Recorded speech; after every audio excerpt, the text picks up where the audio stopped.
What is up, guys? This is the Overleveled podcast, and it's a 7.5 episode. The reason for it is because there's not many news coming out, and we still wanted to do like some predictions and talk about some of the news, even though it is little news throughout like the gaming industry, the movie industry, and we have a little bit of topics to talk about. And a lot of news came out in D23, and we're just going to talk really the big news that came out of it, and also Comic-Con predictions. And we have Inspector and Taladio, and Marvel DC fan couldn't make it due to technical difficulties. So he's there in spirit with us. So quickly, we'll just talk about the Spider-Man PS4 news. And if you guys went to my video, you saw what I really thought about it. Quick rundown. Really loved the behind-the-scenes footage, and they nailed every point that I was hoping that this game was going to do. And just hearing it from the developer's mouth is a great boost of confidence for me for this game. They said they wanted to do the duality of Peter's life as Spider-Man and of Peter Parker and how those worlds collide. And they showed the web swinging because people were complaining about, this web swinging is so low. Fuck this game because it has really slow web swinging. And you see it that it doesn't have slow web swinging and it's actually really fast and very different and made Spider-Man very acrobatic. And it's an Insomniac's level of expertise with games such as Sunset Overdrive and Ratchet and Clank. And we did see concept art, see Peter's apartment that he lives in. And yeah, it's basically confirmed to this point that we will get a portion of the game, not a big portion, but probably a small portion of the game of playing as Peter Parker, which I think we should start doing for the video games a little bit. It's really cool to explore that. And overall, I thought the graphics were stunning. Concept art was amazing as well. But overall, I really liked it. And we'll start with Inspector. Yeah, as you said, I thought the concept art was cool, and the web swing did look faster. I don't know if that was an upgrade or something, but it definitely did look faster. It definitely looked more fluid, and I guess less clunky than the E3 demo. And yeah, just as you said, they nailed like the duality of Spider-Man, like with what they said about like it's a balance between Spider-Man and Peter Parker, and this is an older Peter Parker, so he knows the full scope of his powers.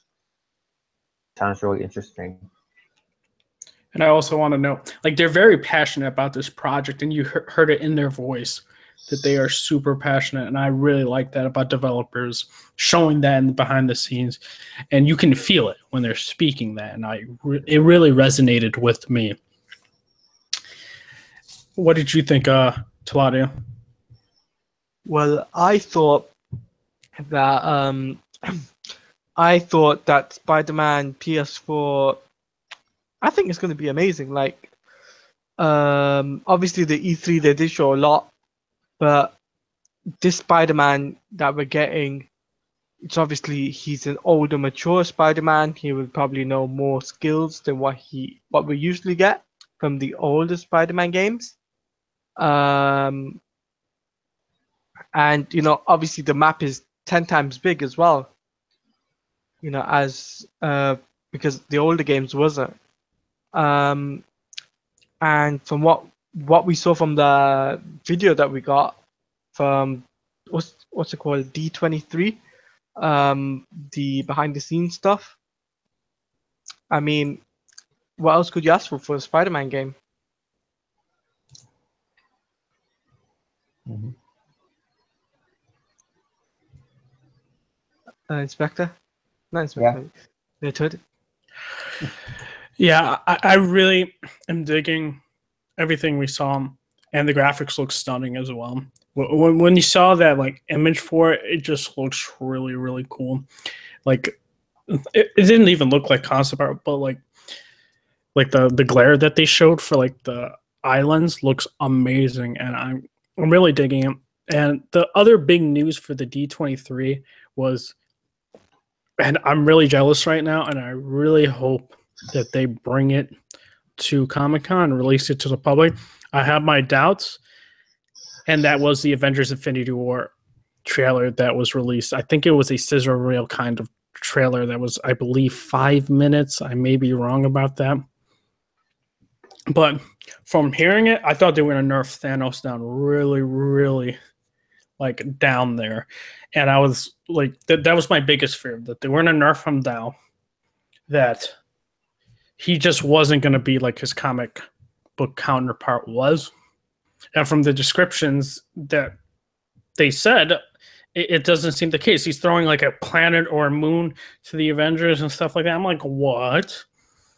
And hearing, though, like also hearing about the Order and possibly, you know, rumors were going around that we'll have like the villains return somehow and being in different realms, and hearing Josh Brolin talk about Thanos being not just a brute force, also intimidating, you know, physically and psychologically. And Josh Brolin is like, I really love his acting in some of the movies he's been in. And he's always hesitant on the roles he takes. And from hearing about it, like how he's enjoying and how he's saying this is more of a, not a kid's movie, but more of an adult themes that they were saying. And I was very surprised by that because, you know, everyone kind of makes fun of Marvel for their kids' movies and how it's aimed at a family audience, and how this may turn off some of those family audiences for the movie that they're going to take. But to me, as a hardcore fan, I'm loving what I'm hearing about this. And this will probably be the biggest thing happening in superhero, along with, you know, Justice League. And, you know, not being a fanboy of any, like, I'm excited for both. And this is a great time to be a comic book movie fan as of now. So what about you, Inspector? Yeah, I thought the trailer sizzle reel description, whatever, it sounds like, it does sound really epic. It sounds huge. And I liked how they brought like the Guardians and the Avengers out on stage, and they had like a big photo op, and you saw like all of them in like one big row. I thought that was cool. And like as you said, like they throw a moon, like Thanos throws a moon, and like Captain America, like he has a beard and like his costume is all torn up. And that's really cool. I can't wait to see like Thanos like beat up the Avengers. And as you said, not being a fanboy, I'm hyped for Infinity War. I'm hyped for Justice League. I'm hyped for Black Panther. Like, I'm excited for like a lot of these just comic movies in general. Exactly. What about you, Taladio? Obviously, I am very hyped up for Avengers Infinity War because obviously it's a big movie, and it's got three big comic book characters. Well, not three big comic book characters, but three big I wouldn't say companies, but three individual what's the word I'm looking for? So you have like the Guardians, you have the Avengers, and you have Spider-Man all in one big movie, and I think it's going to be really cool. But obviously we didn't get to see anything at the D23, which is a bummer, obviously. But I think we'll probably get something at San Diego Comic-Con. Probably a teaser, not for the public, but I think there'll probably be something shown for the fans there, and possibly they'll probably show some. They'll probably even get the get the cast back on like they did at D23, and they talk about the movie a little bit more in little bit details of where the time slot is. Mm-hmm. That's why I think. Let's really quickly just say if we think that the public will get that trailer or a different trailer or no trailer at all. And for me, in my heart, I want one, but my brain says no. My heart says yes. And that's me being conflicted in that way, because listen, I want it. The fans want it, and Justice League is doing that. Justice League is going to show their trailer, and I think this is the time too. I know they don't want to, but I feel like you're not going to affect the other movies. That you're going to just hype up fans. And I understand D23 is an exclusive event, but I compare D23 also to PlayStation Experience, but they still have it to the public. They still show the footages to the public and the trailers to the public, and I think they need to do that. And with this movie, they can start doing that, and I really want that, but I still say no, but hopefully they can surprise us, because Justice League is most likely going to do that. What about you, Inspector? It's either going to show the D23 sizzle reel, or they're going to release that to the public, or they're not going to release anything at all. Because that seems to be the thing with Marvel. I think that's the thing that fans don't like about Marvel, is that even with Comic-Con last year, they had the Spider-Man Homecoming reel, they had a Thor Ragnarok little reel, and they had a bunch of concept art. And the only thing they put off, showed off to the public, was the Doctor Strange trailer. And I think that's going to be the thing that they do this year, where they show a lot of Infinity War stuff to the people in Hall H. And last year, when people say who won Comic-Con, people that were at Hall H say that Marvel won, but people who weren't at Comic-Con or Hall H said that DC won. Because they didn't get to see all this stuff. And Hall H is getting stricter and stricter on security, so there's going to be less leaking, which is good. Because I don't think companies like it, neither Marvel or DC, when their stuff gets leaked. But I think it's probably I'm going to say a 40% chance that they give us the trailer from D23, and a 60% chance that they don't show anything at all. Or release anything to the public. Yep. What about you and Taladia? It's the same thing. I agree with what Inspector said. Totally agree with what he said. But the only thing is, I think there's gonna be more security with people leaking the images and stuff like that. And I do think that. Okay. All right. So we're gonna talk quickly about the what happened with the box office and this big drop for Spider-Man: Homecoming, and also War for the Planet of the Apes not making as much as Dawn. And both these films are good. I've seen both. I love War better, but I really cherish both of these films. And what I think is the reason why it's not that they're not making as much as they could or should is because back to back we're getting movies. You got Spider-Man: Homecoming, then you got War, then you get Dunkirk, and these are all going to be affected in how they perform in the box office. And this is what I worried, is that these films won't make the most that they could. I wish that these films were spread out so all these films can benefit. Do I like seeing all these films back to back? Yes, but not many families or friends can watch movies back to back each, next week and the week after with different films.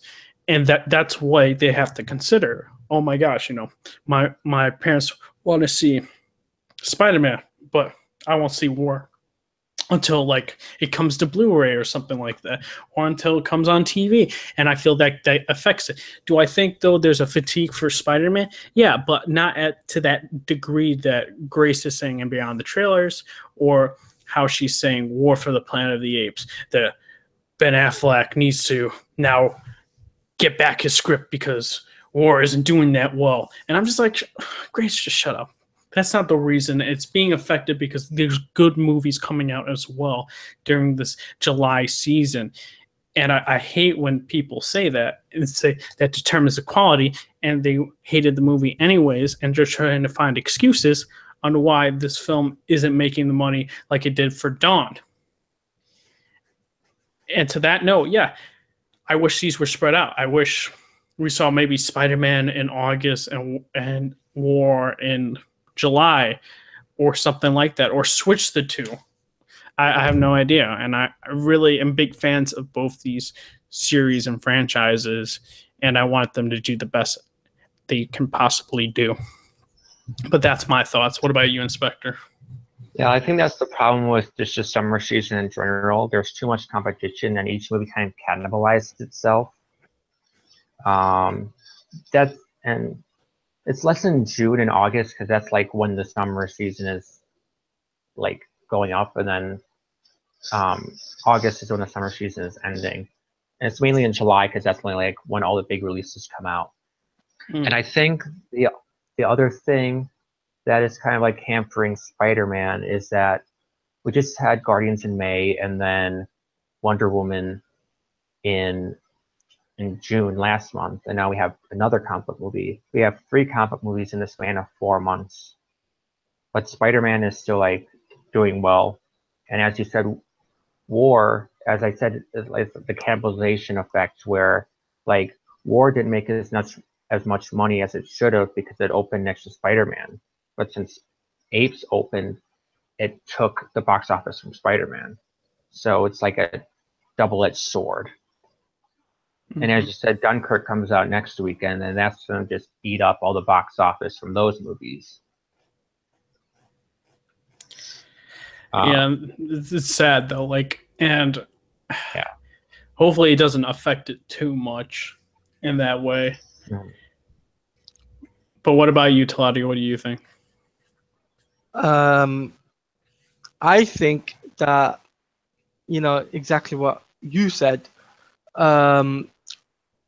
That the Spider-Man franchise, I loved it. The Planet of the Apes series, I love that. But the thing is that it's back to back, and it's gonna hurt each other, pretty much essentially.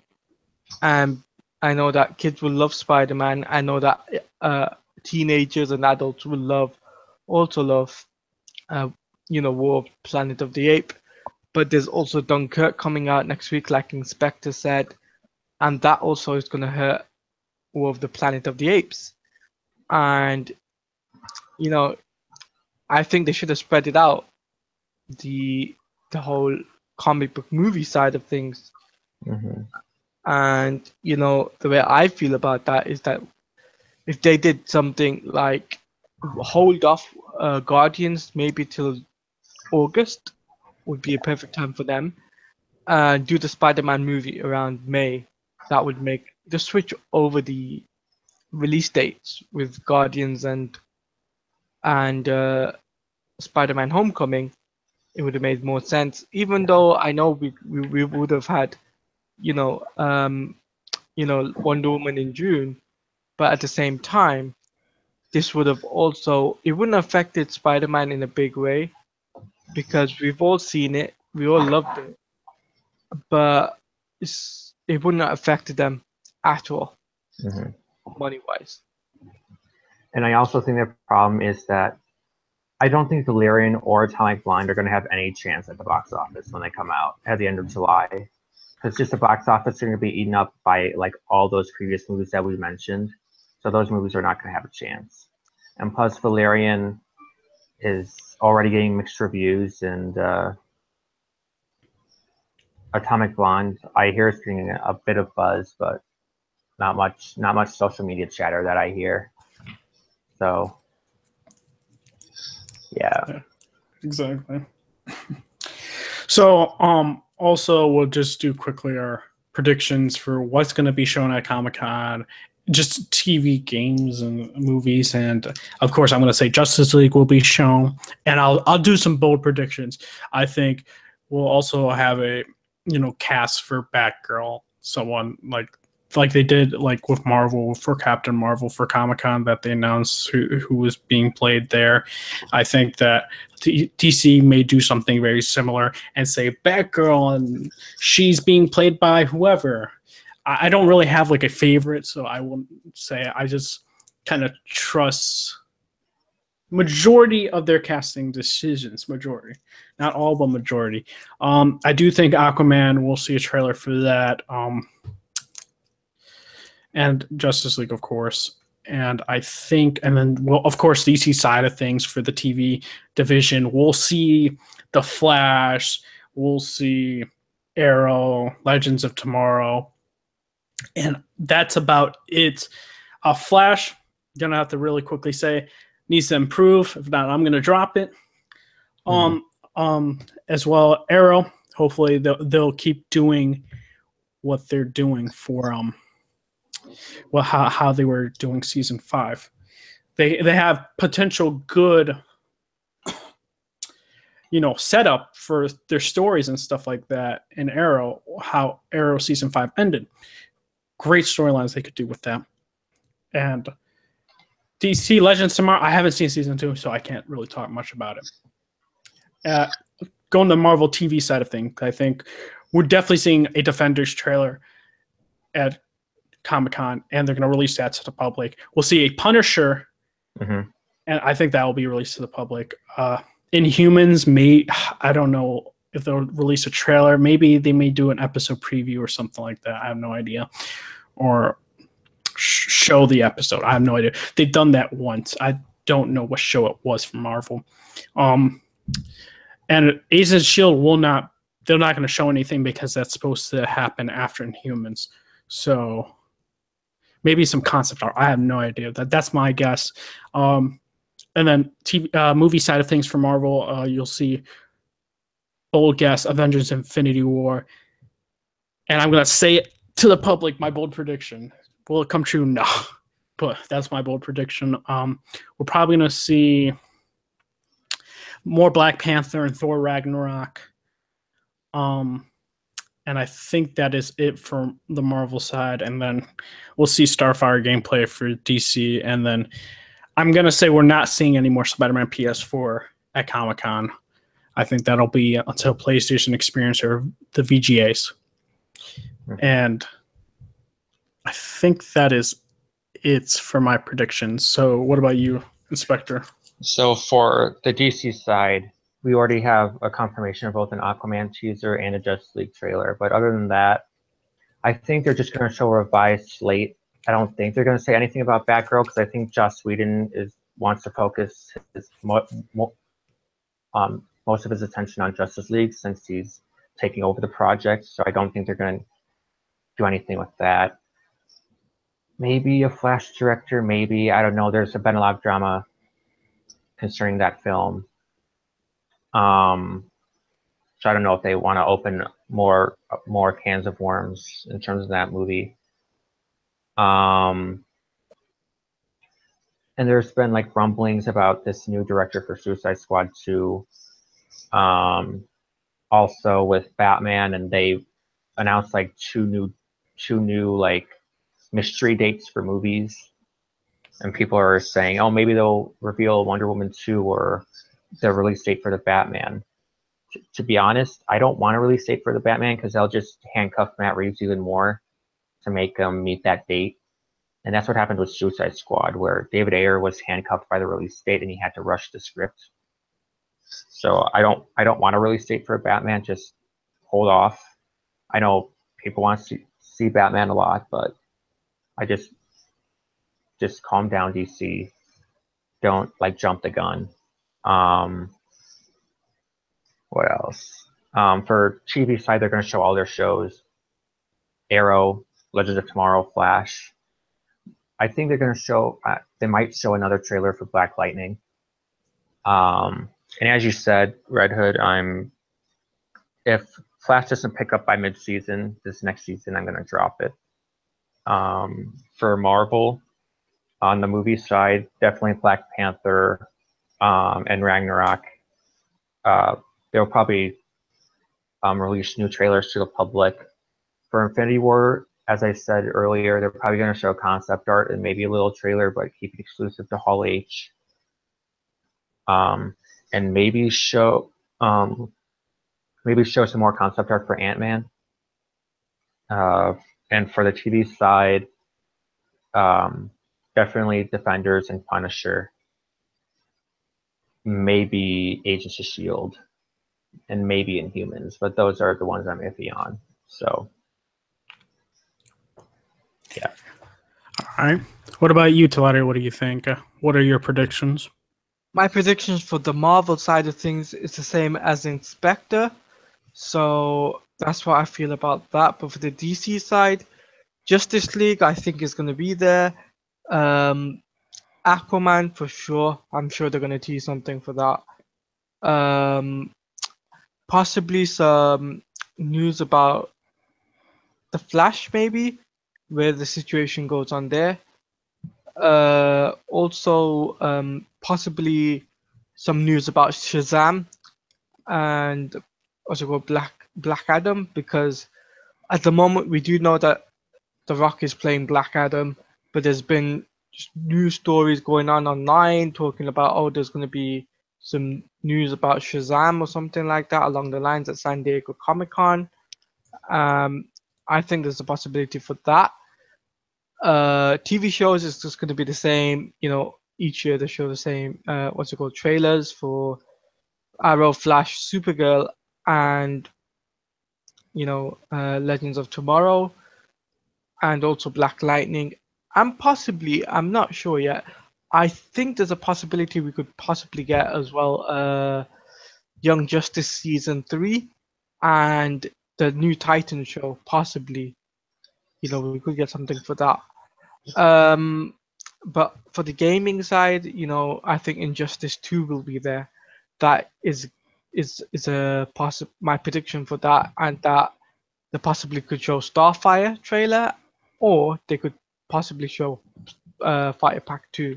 But my guess is Starfire, simply because it's almost coming to her date of release of Fighter Pack 1 for Injustice 2.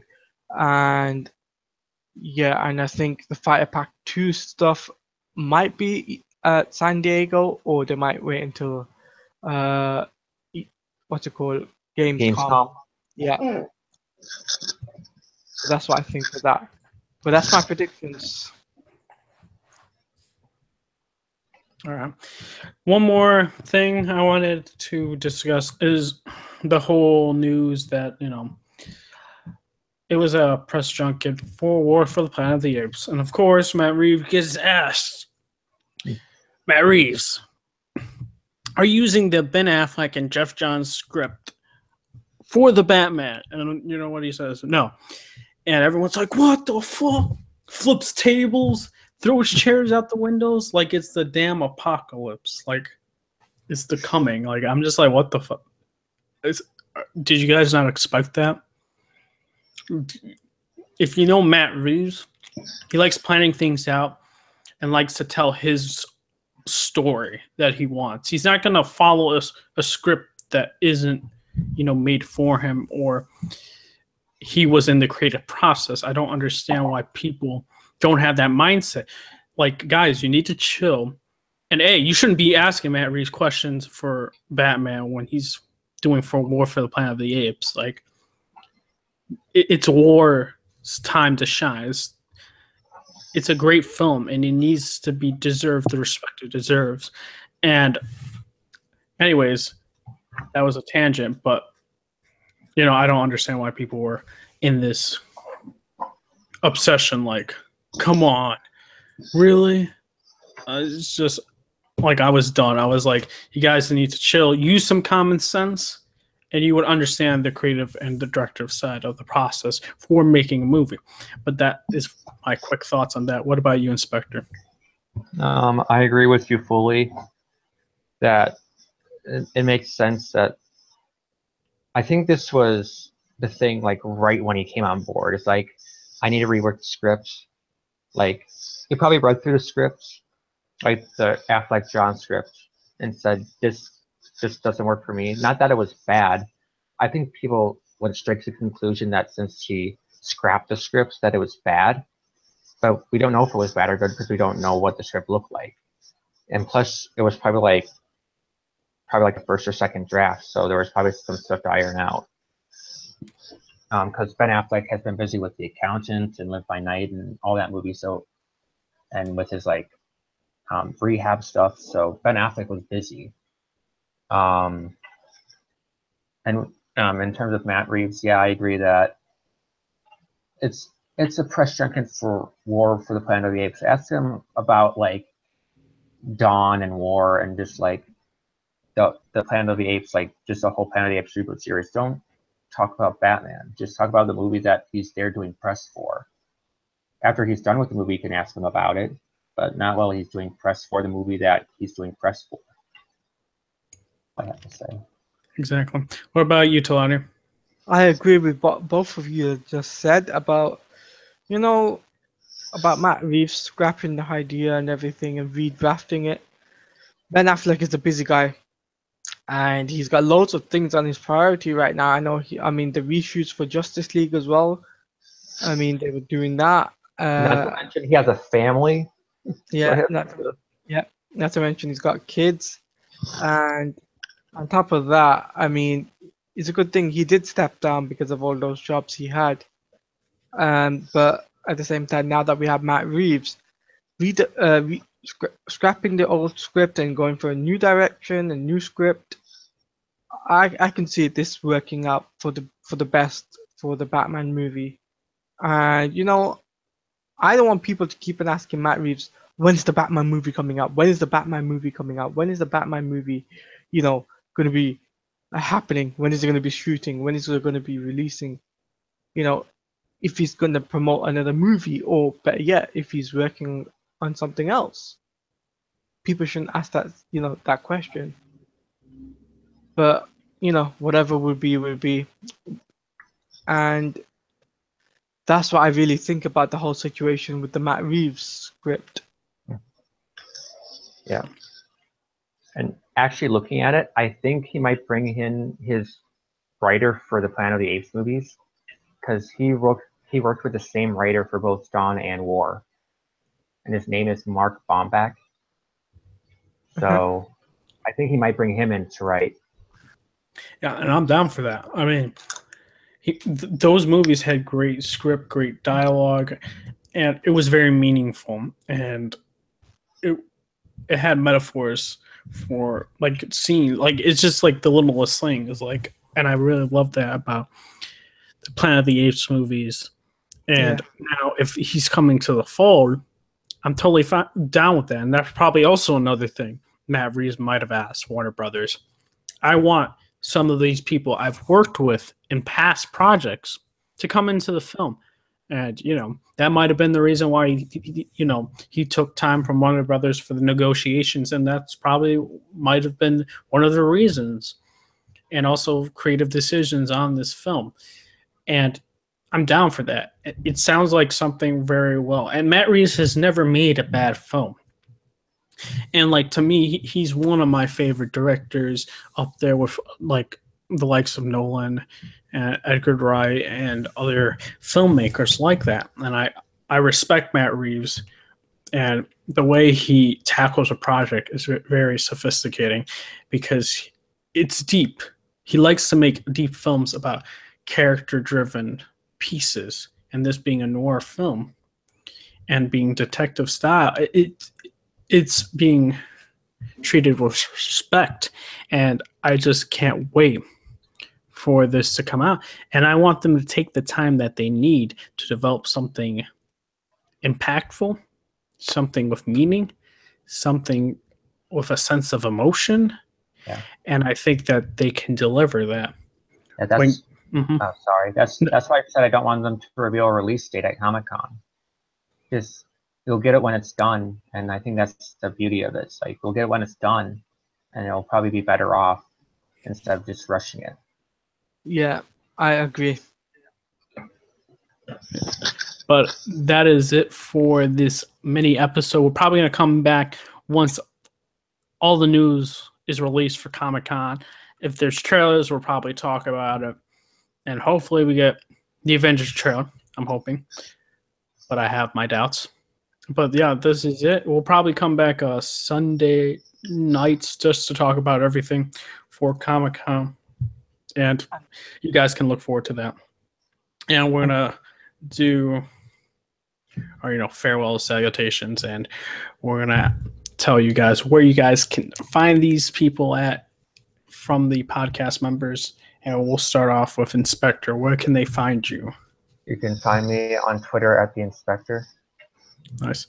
And we also have Taladia, and he has a Twitch and YouTube and Twitter. Where can they find you? You can find me on Twitter, which is at mtaladia. You can find me on YouTube, which is Taladia Plays, and on Twitch, which is twitch.tv/Taladia Plays. So this is episode 7.5, and we are the Overleveled Podcast, signing off.